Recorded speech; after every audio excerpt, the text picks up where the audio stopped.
BNP কর্মী আমিনুল হত্যার অভিযোগে পল্টন থানার মামলায় সাবেক মন্ত্রী সাবের হোসেন চৌধুরীকে 5 দিনের রিমান্ডে দিয়েছে আদালত। আর যুবদল নেতা শামীম হত্যার ঘটনায় পল্টন থানার আরেক মামলায় সাবেক 2 সচিব নজিবুর ও আমিনুলকে আদালত 3 দিনের রিমান্ডে দিয়েছে। এ সময় কোর্ট এলাকায় আসামিদের উপর ডিম নিক্ষেপ ও ধাওয়ার ঘটনা ঘটে। আবির আহমেদের রিপোর্ট। সাবেক মন্ত্রী সাবের হোসেন চৌধুরীকে 2022 সালে বিএনপি কর্মী আমিনুল হত্যা মামলায় গ্রেফতার দেখানো হয়। সোমবার তাকে আদালতে তোলার সময় ডিম ছড়ে বিএনপি কর্মীরা, দেয়া হয় স্লোগান। এ সময় পুলিশ আদালতের কাছে 10 দিনের রিমান্ড আবেদন করলে শুনানি শেষে বিচারক মাহবুবুল হক 5 দিনের রিমান্ড মঞ্জুর করেন।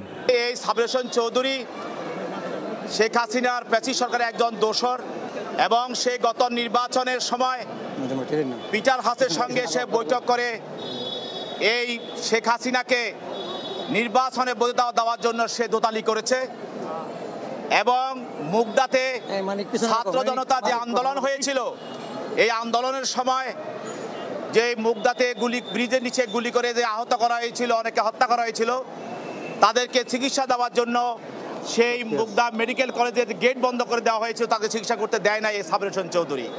অপর 2 আসামি সাবেক মুখ্য সচিব নজিবুর রহমান ও সাবেক জননিরাপত্তা সচিব আমিনুল খানকে সিএমএম কোর্টে আনা হয়।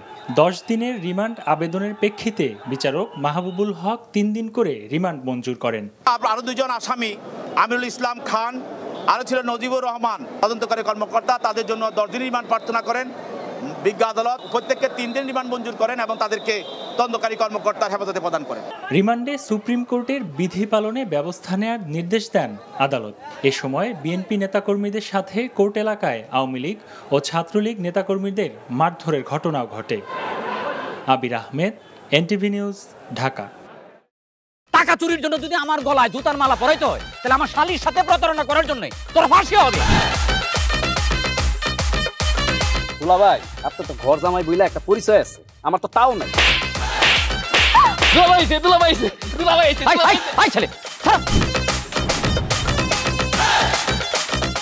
রাজনৈতিক ফ্যামিলির মেয়ে হয়ে ওই কাজ করবে। রক্তের নেশায় ধরতে, রক্তের নেশায়, কাঁচা রক্তের নেশায় ধরতে। তোমার এই পলিটিক্স আমার বাম পকেটে থাকে। আমি তখন বিয়ে করিনি। দুইটার আমি গুলি করে মারু। মাসুদরা কোনোদিন ভালো হয় না। আপনার পোশাক এসে দেখে কিন্তু আপনার তালুকদার বংশের লোক মনে হয় না আব্বা, আপনার মনে হয় যে আপনি ফকির বংশের লোক।